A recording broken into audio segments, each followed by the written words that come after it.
Dear Kobe, you left behind some beautiful things. Your daughters, your highlights, and that hashtag girl dad, but as you can guess, you also left a mess behind. Trump is still president and he's bound to get reelected, and patriarchy is still alive, although it might start to have to apologize. Niggas still wear their Bill Cosby cape and still downloading R. Kelly tapes, and by tapes I mean the child porn, not 12 play. And I know you saw that Lizzo shit and know it made you shake your head, but if empowerment means cutting out the skirt's ass cheeks, then patriarchy show ain't dead. It might just be me, but isn't it a bit of misogynistic irony that real ass bitch give a fuck about a nigga was actually written by a nigga? Dear Kobe, I love seeing Gianna bring you out of retirement. My own daughter doesn't talk to me anymore, and she's mad over bullshit that it takes her years to get over, and she's embarrassed more than she realizes over not meeting the unreasonable expectations that I set for her stupidly, so she blocked me on all social media platforms, not realizing I can still see her scantily clad and smoking major weed. But I've been a girl dad, so I always keep tabs, and she knows I named her Umar after a Muslim woman warrior, but she doesn't know when I brought her home, I bought this little pink mirror that I would place in front of her face just to make sure that she was breathing, so that SIDS would never visit her crib. She doesn't know that I would stay up late until dawn broke, until it became a habit that made me the night owl that I am still today. She doesn't know that her tenacity and strong will are every bit of mine. So on silent days that pass, I'm still proud of her stubborn ass that carries my DNA.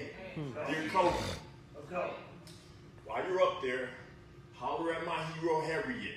Tell her that we apologize for that unremarkable movie and ask her for her patience. We really only just got free. I mean, we did put a brother up in Pennsylvania Avenue, but we still gangbanging over streets that we're only paying rent to live on. Tell her don't throw us away just yet. We're starting to learn to run a little bit faster and picking up the baton that she passed us.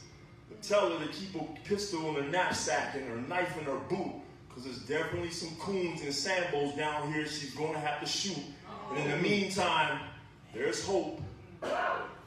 We're out here being more like Russell Wilson and less like Russell Simmons. So dear Kobe, Joni Mitchell didn't lie.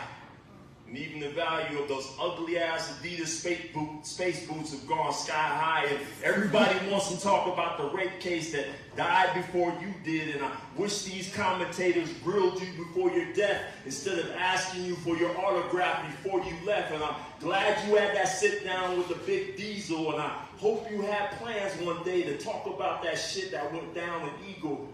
It's a dark tar pit that we've been running away for 500 years. It's becoming time that we stop and sit and put our hands in it up to our elbows and grab and grasp all that pain and trauma and heartache and lay it out in the sun and let it dry up like the raisins that Langston wrote about. We gotta be able to reconcile with our Vanessas and our Giannas, making sure our Malias and Sashas don't turn into Tatianas. And how can we have been fuck boys and then our fathers become little mambas? How do you live a life where you leave a woman skeet-faced and bleeding and then go home to your perfect wife? The only second thought that you have for a thought is how much of her silence can be bought. Dear Kobe, not that you're misogyny's poster boy. That problem's been around since Adam.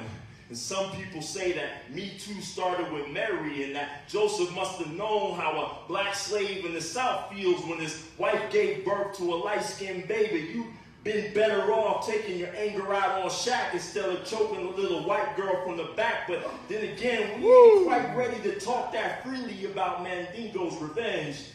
Dear Kobe. My stepdaughter Jenna, she doesn't talk to me either.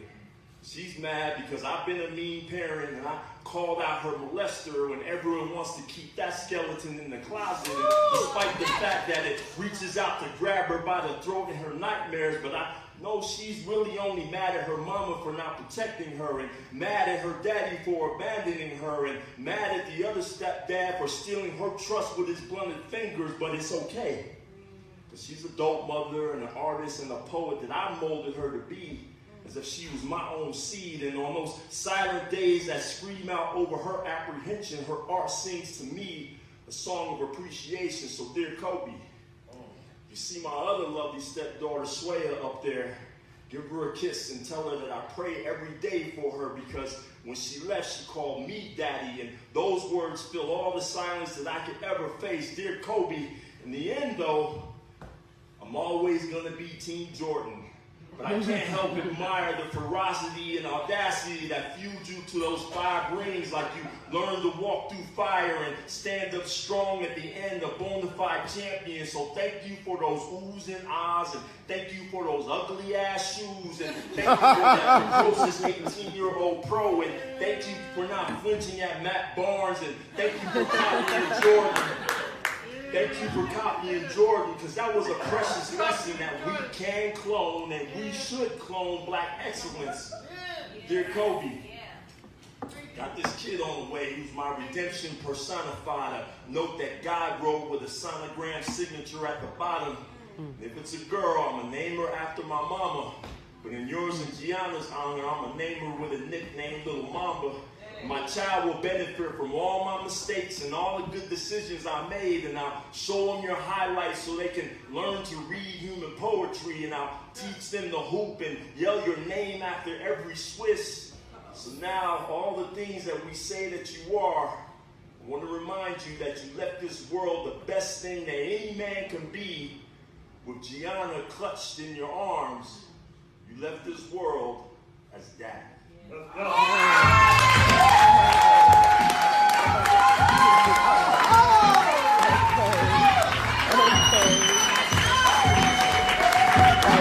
go. That was nice. That was nice.